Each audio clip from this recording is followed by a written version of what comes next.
व्यवस्था आपकी है, आप सबके लिए। मैंने अपने लिए कोई व्यवस्था नहीं बनाई। ये जमीन है, 1 इंच जमीन पर मेरा कोई नाम नहीं है। मैं काम नहीं करता हूँ ना, मेरा कोई बेरोज खाता है, और इसीलिए मैं कोई सेवा नहीं मानता हूँ। मैं रखना नहीं है, मैं तो कभी गिनता नहीं। ये सब जानते, मैंने आज तक तुम्हारी सेवाओं की नहीं रही। मैं गिनता हूँ, मैं रखता हूँ, लेकिन खर्च अपने सामने करवाता हूँ। इतना तो ध्यान रखता हूँ कि सेवाओं का दुरुपयोग नहीं होगा। अगर दुरुपयोग हुआ होता तो ये व्यवस्था आपको नहीं देखनी। ये 3 साल की व्यवस्था देख लीजिए। मथुरा में 60 साल की व्यवस्था है, नैमिषारण्य में 3 साल की व्यवस्था। इसको देखिए आप पहले, समझिए काम किसका है, कौन कर रहा है, किसके लिए हो रहा है। इसी पर तो लोगों को विचार करना चाहिए। और इसके बाद जब देखा गया भाई परिवार बड़ा है, धीरे धीरे प्रेमी आने लगे, तो उनके लिए कोई न कोई जगह होनी चाहिए। तो प्रेमियों या गुरु परिवार के लिए मैंने उधर 20 किलोमीटर यहाँ से रामशाला एक गांव है, वहां पर ये जय गुरुदेव आध्यात्मिक ज्ञानाश्रम का निर्माण, उसकी तैयारी हो रही। उसके लिए भूमि शोधित कर दी गई, भूमि पूजन कर दिया गया। बगैर भूमि को प्रणाम किए, बगैर भूमि को सम्मान दिए मैं कोई निर्माण कार्य नहीं करता। यहाँ भी किया था तो भूमि पूजन पहले पूरा यज्ञ विधान विधि विधान से हुआ, क्योंकि जमीन भौतिक जगत में है, इसलिए भौतिक साधनों का प्रयोग किया जाता है। वैसे हमको उसकी आवश्यकता नहीं है, लेकिन क्योंकि जमीन भौतिक जगत में है और जमीन पर भौतिक साधनों का निर्माण होना है, इसलिए भौतिक पूजा पाठ जरूरी है। इस उद्देश्य लोगों ने पूछा कि भाई संत भक्त ये तो नहीं है। हमने नहीं बात पूरी आप समझते नहीं हो कि ये भूमि है, ये तो भौतिक जगत में है। भौतिक जगत के लोगों के लिए और भौतिक साधनों के लिए, तो जब भौतिक साधन उपलब्ध कराए जाएंगे तो उसका सम्मान होना चाहिए। इसलिए मैंने भूमि पूजन जो किया, किसी ने ऐसा नहीं किया। और इतनी बड़ी भीड़ 1.5 लाख प्रेमी उस जंगल में इकट्ठा हो गया, जहां आने जाने का कोई साधन नहीं था, कोई रेल नहीं, कोई मोटर नहीं, कोई सड़क नहीं आता, कुछ नहीं था। ऐसे बियाबान जंगल में जब ये दृश्य लोगों ने देखा, अब लोगों की समझ में आ गया तो क्या नहीं हो सकता। जब ये हो गया, अब कुछ असंभव है ही नहीं। असंभव को संभव बनाने वाला ये काम आपने किया है, आपकी मेहनत से हुआ है। इसलिए प्रेमियों को हमेशा इसका सौभाग्य दिया जाएगा, उनको इसका लाभ मिलेगा। जय गुरुदेव, जय गुरुदेव, जय गुरुदेव। नाम किसका? जय गुरुदेव। नाम किसका? प्रभु का प्यारा नाम। जोर से बोलो, सब मिल बोलो, बोलना होगा, अभी से बोलो। दर्द हरेंगे, अब कष्ट मिटेंगे, शांति भी देंगे। सबके दाता, सबके मालिक, प्रेम से बोलो।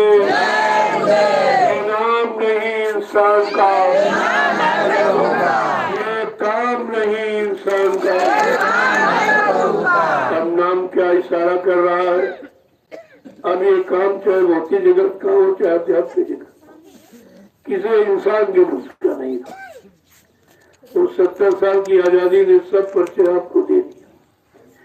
इनसे कुछ होने वाला नहीं है, क्योंकि जो काम जहां से होगा वहां इनकी पहुंच नहीं, वो इनका विश्वास है। उसको मान्यता वो नहीं दे पाएंगे। जब हिरण्यकश्यप नहीं दे पाया, रावण नहीं दे पाया, कंस तो ये कहां से दे पाए? ये तो उतने धनवान बलवान बुद्धिमान भी नहीं है। लेकिन न देने पर केवल उनके हाथ सर्वनाश ही लगता है, विनाश ही लगता है, कुछ नहीं। तो इतिहास तो पहले से बता रहा। अब ये कलयुग का एक नया सियाता के सामने। इतिहास को इंसान नहीं बनाता है, इसलिए बाबा जी ने पहले ही कहा मैं कलयुग का इतिहास बनाने आया हूँ। और ऐसा इतिहास बनाऊंगा जो भूते में भविष्य थे। सतयुग त्रेता द्वापर के लोग अपने अपने युग का इतिहास पढ़ना भूल जाएंगे। मैं ऐसा चमत्कार करके दिखाऊंगा जिसको हिंदुस्तानी नहीं सारा विश्व नमस्कार करेगा। तो वो कितना बड़ा संकल्प महापुरुष का, और आप उनके संकल्प पर नहीं सोच पाए, संकल्प पर नहीं रह पाए, नहीं दृढ़ता मजबूती से पकड़ पाए, तो कितना बड़ी नुकसान आपने पड़ा। अब तक कहाँ पहुंच जाते, कितनी मंजिल चल चुके होते, लेकिन सब बहुत बहुत पीछे चले। जहाँ खड़ा किया गया था उससे भी पीछे, और वहां से वहां आने में ही कितना समय लग जाए, कितने जन्म लग जाएंगे, पुनः वापिस अपनी जगह नहीं आ पाएंगे। ये कितना भारी नुकसान है। अभी इस नुकसान को, इसी हानि को भी वो नहीं समझ पा रहे बेचारे कि हम ये नुकसान कर रहे कि नहीं कर रहे। हम कहाँ जा रहे हैं, कहाँ जाना चाहिए, कहाँ रहना चाहिए, कहाँ ठहरना चाहिए, कहाँ हमको कुछ मिलेगा। जब इतनी बात अभी समझ में नहीं आ रही तो फिर पेड़ परमात्मा इनकी समझ में कैसे आएगा। जय गुरुदेव। अब आप लोग सेवा में चलो।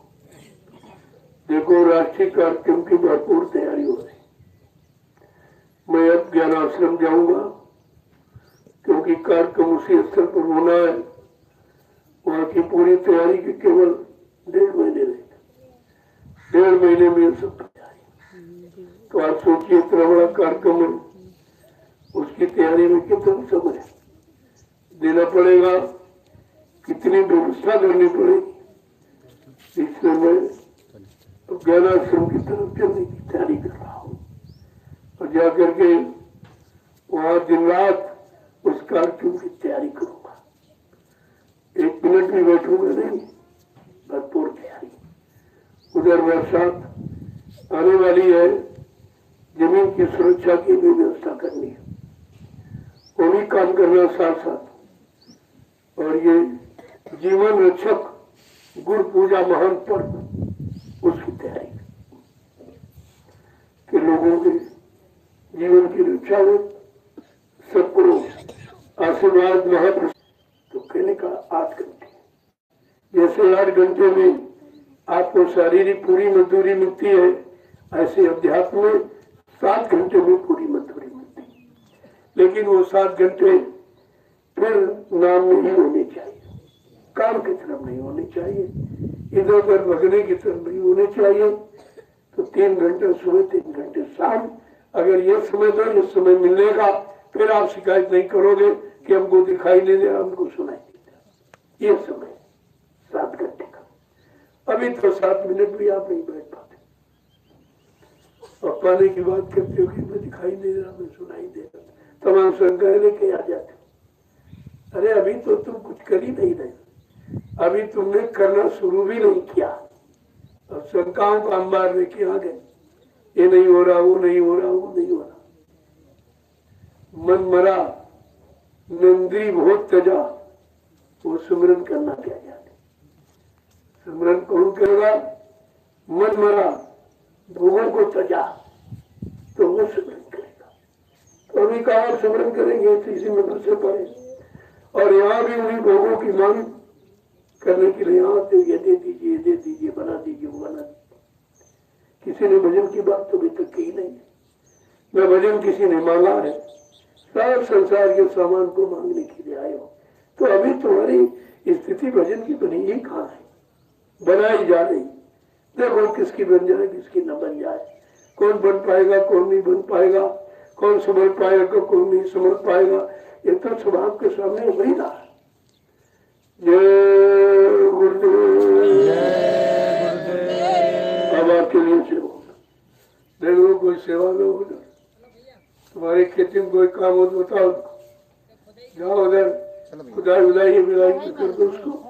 तो खेत आपका बो गया है गौशाले की चारा, उसको एक बार मतलब खुदाई करके बीज को नीचे डाल दो और पट्टा लगा दो, ताकि वो तैयार हो जाएगा।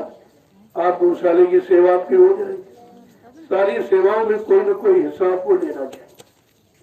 तो चले जाओ उधर, गुलाई बहुत बड़ा है, कुछ ज्यादा नहीं है, 1 घंटे में भी आप पूरा कर दो। इधर उसमें कोई काम बाकी रह गया हो तो उसको वो थोड़ा सा उधर खेत ऊंचा है, तो 1 फावड़े भर मिट्टी डलियों में भर भर के लोगों को खिस्से पे रख के इधर पहुंचा, और वो डलिया डालेंगे थोड़ा घुमा करके तो बिखर जाएगी मिट्टी बराबर। आपको कुछ करना नहीं पड़ेगा, जैसे सर पे रखा और ऐसे घुमा दिया, जैसे ऐसे घुमाया तो सारी मिट्टी बराबर फैल जाएगी। ये सब करना सीखे आप, ऐसा नहीं है हमने सब किया है, तभी आपको बता रहा हूँ। ऐसा नहीं मैंने आपको ऐसे बताया, मैंने 8-8 घंटे लगातार फाड़ा चलाया, तो चला ही नहीं सकते उतना। देखा था कितना कटीला जंगल मथुरा का, ऐसे थोड़ी साफ बन गया था। जब कुटी का निर्माण हुआ है, जब चिरौली से महात्मा बनी कृष्णानगर आए, और कृष्णानगर से जब जमीन कम पड़ गई, इच्छा हुई कि आश्रम उधर बन जाए, जो दादा गुरु ने बहुत पहले खरीदी थी। ये जंगल बहुत पहले खरीदा गया था, सैकड़ों साल पहले। कोई गांव गांव कुछ नहीं था। जब वो पड़ा रहा तो लोगों ने देखा, अपने गांव बसा दिया, गांव बस गया, जमीन बना ली, जोतने लगे। अब वो कहते हमारे दादे परदादे यही की हमारी और हमारी है। अब बेचारों उनको नहीं मालूम ये जमीन किसकी, जंगल पूरा मधुबन खरीदा गया था, 1100 एकड़ जमीन ये खरीदी गई थी। और उसी में जब आश्रम की इच्छा हुई तब इतनी झाड़ियां थी, इतनी कटीले खुदाई, क्योंकि मिट्टी होगी बहुत करीब पत्थर है, तो खोदना, एक खोदता था तो एक कुल्हाड़ी से उसको काटता था, काट के निकालता था।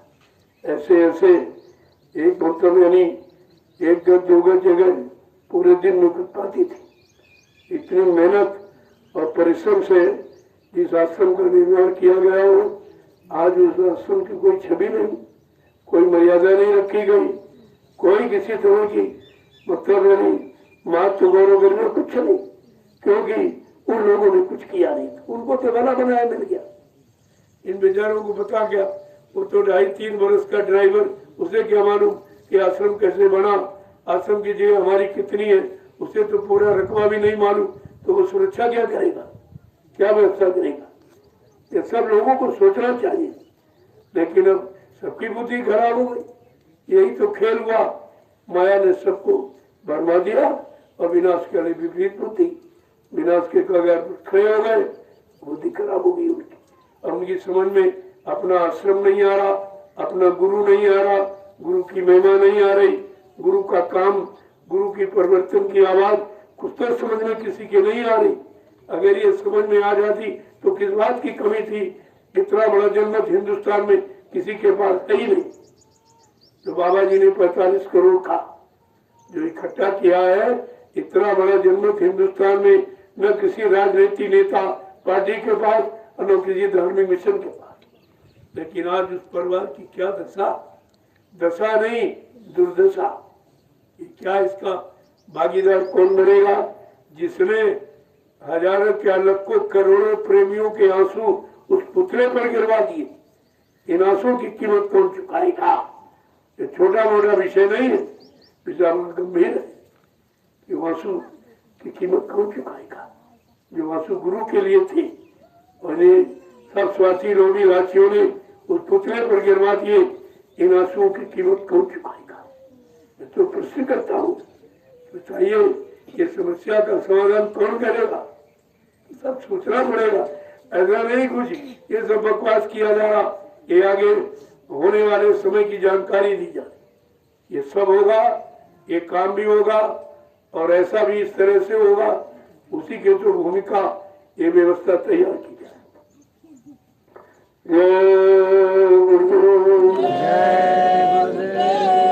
अगर हमको गुरु पूर्णियों का साथ मिल जाता तो पुनः नहीं हो तो क्या हो जाता। जब कोई साथ नहीं मिला बल्कि सब विरोध में रहे, तब इतना ही बन गया, तब ये इतनी व्यवस्था आप ये देखिए हो जाती। अगर कहीं सहयोग मिल जाता तो क्या हो जाता।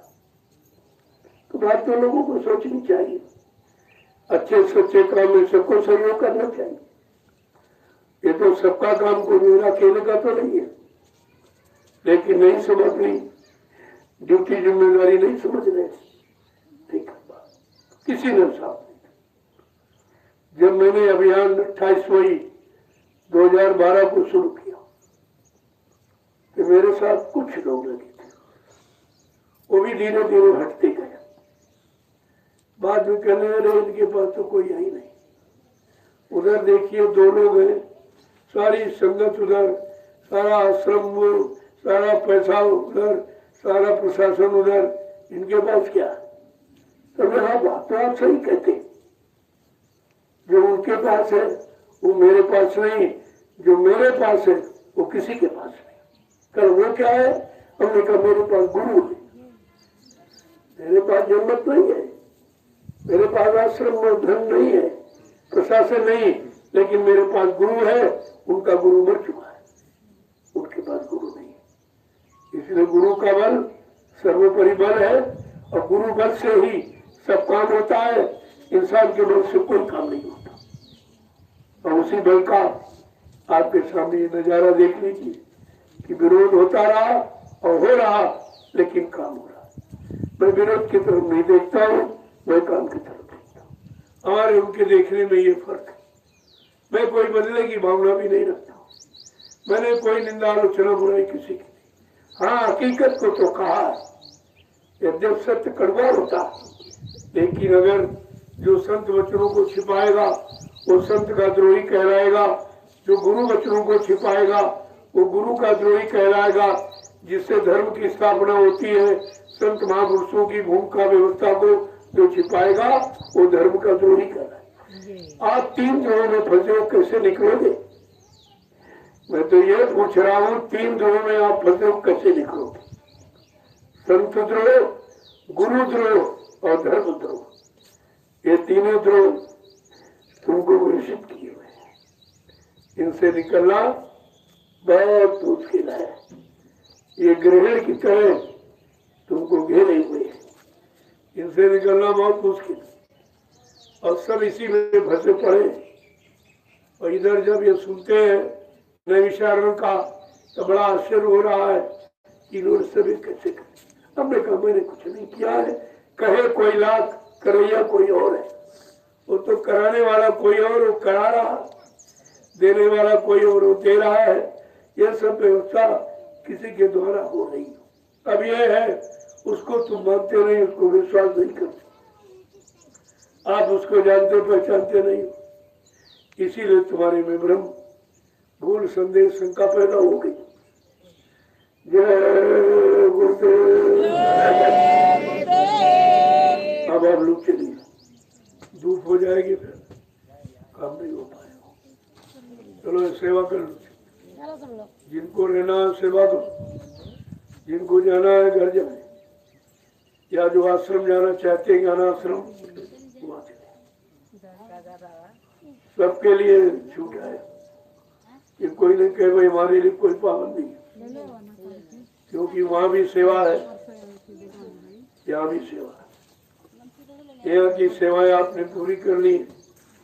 अब ये सेवा छुटपुट खेती की तो बनी रहेगी, गौशाले की बनी रहेगी, भंडारों की बनी रहेगी। और कोई काम इनको जरूरत पड़ा, जैसे ये गेट का निर्माण, कुमार गुप्ता जी सीतापुर, उनकी गाड़ी कमाई से ये गेट तैयार हो रहा। देखो ऐसे भी प्रेमी है, इनको ये मालूम है कि हम कहाँ सेवा दें, कहाँ लगाए, जो सेवा हमारी लंबे समय तक बनी रहे, सबके नजरों के सामने रहे। यही चुनाव करना चाहिए। यही चुनाव आप नहीं कर पाते, गीत रहेगी तब तक इनका नाम नहीं।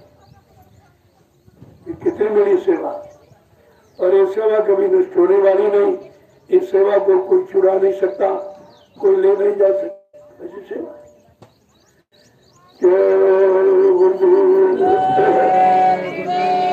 और इनका है कि जितना लगेगा हम सब इसमें लगाए। हम कोई प्रेमी की सेवा नहीं लगने दी। हम अपनी केवल गाड़ी कमाई से कहा इन्होंने कि मैं इसका निर्माण करूं। बहुत अच्छी बात, आपकी गाड़ी कमाई आपके सामने लगा दी जाएगी। यही तो लोगों के अंदर होना चाहिए कि हम मोदी सेवा जैसे समय भूमि सेवा भी ऐसी सेवा है। भूमि कोई छुड़ा नहीं सकता, कभी खत्म नहीं हो सकती। जब तक भूमि रहेगी तब तक तुम्हारा नाम रहेगा। ये भूमि सेवा भी ऐसी सेवा है और ये निर्माण सेवा भी ऐसी सेवा है। अब ये पीछे ये भव्य निर्माण आप देख, ये सब लोगों को चकित कर रहा है कि आश्रम का निर्माण एकदम नए तरीके का है। लोगों ने भी देखा, पहले सोचते थे बाबा जिसमें रहेंगे अपने रहने के लिए बड़ा आरामदायक महल बनवाया है, और जैसे बन के तैयार हुआ मैं तो फिर वहां झोपड़ी में चला गया, वहां जंगल में चला गया। मैं यहाँ रहने नहीं में आया हूँ, मैं गुरु के आदेश हुक्म का पालन करने आया हूँ। जब तक श्वास रहेगी उनके आदेश का पालन होता रहेगा, और आपसे भी उसी आदेश पालन की प्रार्थना करता रहूंगा।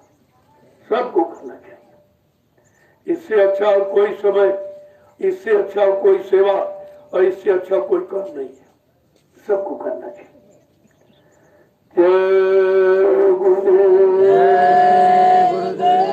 पहले तो लोग इसी के लिए सोचते थे नैमिषारण्य चलते। अब देखा कि बन के तैयार हुआ और फट से उधर जंगल में चले गए। उधर ज्ञानाश्रम, ऐसे आश्रम का नामांकन किया गया जो कहीं नहीं है, क्योंकि आत्मज्ञान के लिए हम सब गुरु के करीब गए, गुरु की शरण में गए, गुरु को पकड़ा है आत्मज्ञान के लिए। तो यहाँ तो ये तो जो काम हो रहा आप देख रहे, शरीर की रक्षा का, ये शरीर की रक्षा का और आत्म रक्षा का उदाहरण। इनको भजन करना है, वो नदी के किनारे, वो भी आवान जंगल में वो भजन करे। एक छोटी सी नदी है, कोई गांव, कोई कस्बा, कोई धार्मिक स्थल मतलब नहीं कुछ। लोग पहले कहते थे, तुमने कहा नहीं, वो भी तो आपके सामने करके दिखा दिया जाए तब मान लेना। मैं तो बातों से नहीं मनवाता हूँ करके, जो काम किसी ने नहीं किया हुआ आपके सामने, वो भी गुरु की दया से। इनमें कोई हम अहंकार करेगा, कोई झूठा, ये किसी इंसान की बस की बात है ही नहीं। अभी उन्होंने कहा मैं किसी मनुष्य पोल पर बैठकर अपना काम करवा दूं, वो पोल हमारा होगा, वो पोल मेरा होगा, मेरे पोल से मेरा संदेश आएगा, उस संदेश को तुम अपना मानना और उसे में लग जाना तो तुम्हारा काम हो जाएगा। तो बात थोड़ा सुनते समझते नहीं, बोल भरम में शंकाओं में सब समय बिताते रहते। अरे कुछ करना है तो ये सब छोड़ो, उधर रखो। यहाँ लग के देख लिया, सब करके देख लिया, कुछ नहीं मिला सिवाय नुकसान के अलावा। तुम्हारे हाथ लाभ लगा ही नहीं। अब जो से जीवन बचा है तो कुछ लाभ प्राप्त कर लो। जय गुरुदेव। अब आप लोग चलिए, देखो राष्ट्रीय कार्यक्रम का जो उद्देश्य रखा गया है, जीवन रक्षक गुरु पूजा महान पावन पर्व, ये कहीं नहीं मनाएगा। जीवन रक्षक कहीं नहीं मनाया जाएगा। गुरु पूजा तो सभी करेंगे, सभी धर्मों के लोग करेंगे, लेकिन ये कुछ विशेषी पूजा है। ये विशेषी उद्देश्य को हल करने की पूजा है। इसलिए बात लोगों को समझनी चाहिए और ये सब जगह प्रसारित कर दो, सगल भेज दो पूरे हिंदुस्तान में कि जीवन रक्षक गुरु पूजा महान पावन पर्व जय गुरुदेव आध्यात्मिक ज्ञानाश्रम रामशाला मिश्रिक सीतापुर उत्तर प्रदेश में गोमती के तट पर मनाया जाएगा।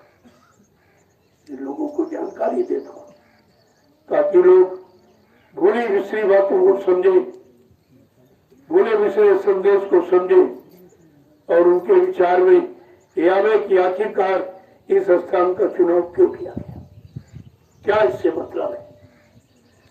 जय गुरुदेव। तो उस कार्यक्रम का लोगों को अवसर लाभ मिले इसलिए उनकी 2 किलो गेहूं 3 किलो चावल 25 रुपए पर व्यक्ति ये सेवा रखी गई।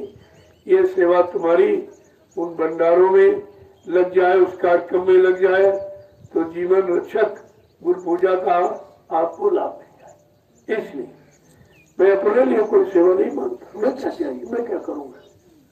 वो तो जो लोग आएंगे उनके भंडारे की व्यवस्था, उनके रहने की व्यवस्था, उनके जल पूर्ति, अन्य तमाम व्यवस्थाएं हैं, उन व्यवस्थाओं के लिए आप सबकी सेवा लग जाएगी। सब पूछते नहीं है, सब जो है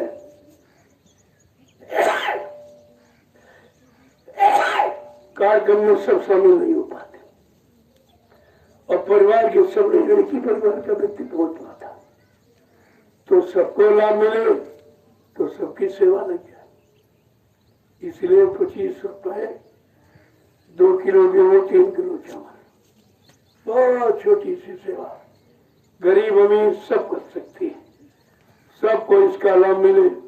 लोगों ने कहा बहुत छोटी सेवा नहीं करनी, छोटी मोटी कुछ नहीं, जो ऐलान हो गया है उसी का पालन करो, तुम्हारा उसी से काम हो जाएगा। और हमको कोई बैंक बैलेंस, हमको कोई अपना आता खाता, अपना घर मकान थोड़ी भरना है जो मैं लंबी सेवाओं का आह्वान करूं। नहीं, इतनी सेवा की जरूरत जो लोगों के काम आए, परमार्थ में तुम्हारा कुछ हिस्सा बन जाए, इसलिए सेवा की जाती है। तो इतनी छोटी छोटी सेवा सब लोग कर सकते। एक बोला कि मैं तो रोज लाता हूँ, रोज खाता खरीदता हूँ। हमने कहा तुम्हारी जीत है, जैसे तुम्हारे यहाँ जितना आटा साना गूंदा जाता है उसमें से एक चुटकी आटा ऐसे भरो, एक मिट्टी की हनीम डाल रोज, तो 30 चुटकी महीने में, 30 चुटकी मतलब 2.25 किलो। हमने तो 2 ही किलो बताया, 2 किलो तैयार हो जाएगा। उसी में से थोड़ी दाल, 1 चम्मच छोटी चम्मच में दाल निकाल दी, थोड़ा छावा निकाल दिया, थोड़ा तेल का जो भी सामान आप प्रयोग करते हो, अगर थोड़ा जीता तो तुम फैला देते हो, उतने ऊपर मर्थ बन जाएगा। कितना सरल तरीका सबके लिए, और सब उसका लाभ कमा सकते हैं। और ये सब इकट्ठा करके भंडारे में दे दो, साहब की आप शामिल हो गए, आप दया पाने के लाभ पाने के अधिकारी बन गए आप, तो कितनी सरलता ढंग से लोगों को शामिल किया जाता, कैसे लोग परमात्मा में लग सके, अपनी कमाई से लोगों को लाभ कैसे दे सके, लोगों की सेवा कैसे कर सके, उसका यह आधार रखा गया। तो बात तो समझ में आपके नहीं आती, करे बहुत छोटी सेवा, इससे क्या होने वाला है। हमने कहा इसी से सब कुछ हो गया आएगा, वो बच जाए, जो बच जाएगा वो भूमि सेवा की हो जाएगी। ऐसा नहीं, क्योंकि प्रेमी काफी है। जब संख्या बढ़ जाती है तो क्या 10-10 रुपए देंगे और 10 लाख लोग आ गए तो कितने करोड़ हो गया, तो करोड़ों में पहुंच गई आपकी संख्या। इतनी की जरूरत भी नहीं है, जितनी जरूरत है उतना आप स्वेच्छा से दे भी नहीं। जो 1 रुपया 2 रुपया 10, 20, 50, 100 जो भी आप देते हैं, मैं ये सेवाएं आपके इसी काम में लगा देता हूँ जिसकी आपको जरूरत है। आने वाले समय में लोगों की जरूरत पूरी होगी, उसी में आपकी सेवा लगाई जाती। जो काम कहीं नहीं हो रहा, ये नैमिषारण्य की तपोभूमि पर हुआ, अब वो ज्ञानाश्रम की पावन पवित्र वो भी पर हो रहा। तो धीरे धीरे देखते जाइए आप कैसे कैसे काम हो रहा। जो काम कहीं नहीं हो रहा वो आपका हो रहा, कोई नहीं कर रहा वो यहाँ हो रहा। तो इतना तो आप बुद्धि से समझ लेना चाहिए आपको कि ये काम कहाँ हो रहा और काम होने का स्थान कहाँ। अगर ये सब शोर मचाने वाले काम कर लेते, अपनी बड़ी दुकानें खोल दी, जगह जगह बहुत दुकानें खुली। मैंने लोगों से पूछा कि भाई तुमने सुभाष जी को सामने खड़ा किया, तो सुभाष वाहिनी वाले कहते सुभाष, संत सम्राट वाले कहते सुभाष, स्वाधीन भारत कहते सुभाष। कितने सुभाष है तुम्हारे कितने सुभाष है जो अलग अलग ये फोटो टांगे घूम रहे, जिनको तुमने देखा नहीं है, जिनकी तुमने स्पीच अपने कान से सुनी नहीं, जिनके बारे में तुम कुछ जानते ही नहीं हो, तुम उनकी चर्चा क्यों करते हो? सब झूठ कहते हो। सब तुमने दुकानें अपने स्वार्थ की लगा रखी। अगर इन महापुरुषों को इस तरह से बदनाम करोगे तो प्रकृति तुम्हारा नाश कर देगी। और हो गए लोग जिन्होंने किया वो सब बर्बाद हो गए बर्बाद। तो दुकानों पर सौदा पैसे से मिलती है और दरबार में लुटाया जाता है। दरबार और दुकान का अर्थ नहीं समझ पाए थे। कितनी दुकानें लोगों ने जगह जगह लगा ली है, लेकिन दरबार जैसा काम कहीं नहीं हो रहा। दरबार जैसा सौदा पाक श्रम निर्मल पवित्र कहीं मिल ही नहीं रहा। ये तो आपको इतना विचार कर ही देना चाहिए। अब 10 वर्ष हो गए लीला के, फिर भी तुम्हारी समझ में नहीं आ रही कि दुकानों पर क्या हो रहा और दरबार में क्या हो रहा। दरबार और दुकान की महिमा नहीं, अंतर नहीं आप समझ पाए अभी तक, तो फिर तुम जाने क्या पाए। ये दरबार का काम है। दरबार में सच्चे सदगुरु के दुख दर्द मिटाए जाते हैं। यहाँ धन दौलत लिया नहीं जाता है, सेवाएं नहीं ली जाती, लुटाया जाता है। दरबार में सच्चे सदगुरु के दुख दर्द मिटाए जाते हैं। दुनिया के सताए लोग जहाँ सीने से लगाए जाते हैं। ये कितना मार्मिक दरबार है, कितना हृदय ग्राही हृदय स्पर्शी ये भाव विचारों वाला दरबार। लेकिन तुम समझोगे कब, तुम जागोगे चेतोगे कब, तुम्हारे अंदर जिज्ञासा कब पैदा होगी कि हम सच्चे दरबार की तलाश करें। जिस दरबार में पहले मैं मथुरा में जाता था, उस दरबार में क्या होता था, क्या वो काम अब कहीं हो रहा है, क्या वो दरबार अब कहीं लगा है। गुरु की चर्चा, गुरु के वचनों की चर्चा कहाँ हो रही है, किस दरबार में उनकी दया मिल रही है, किस दरबार में उनके जीवों की यानी रक्षा की जा रही, ये सब विचार करना चाहिए।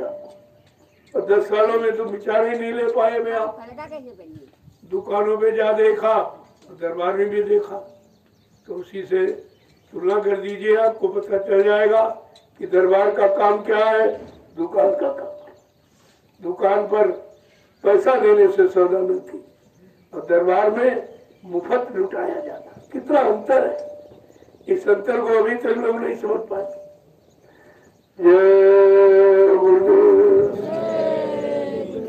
अब आपके लिए जो लोग यहाँ रहेंगे तो सेवा करते ही है, बराबर करते रहो। तुम्हारी सेवा यही मान्य है। तुम ऐसा मत समझो कुछ हो या कुछ नहीं, कुछ यहाँ भी वही वहाँ भी वही। दोनों आश्रम तुम्हारे, दोनों घर तुम्हारे, चाहे यहाँ रहो चाहे वहाँ रहो। यहाँ सेवा करो, जब इच्छा हो कि नहीं नहीं हम वहाँ भी तो चले जाओ, अभी आपको सेवा दोनों जगह। तो दरबार में कोई अंतर नहीं है। जय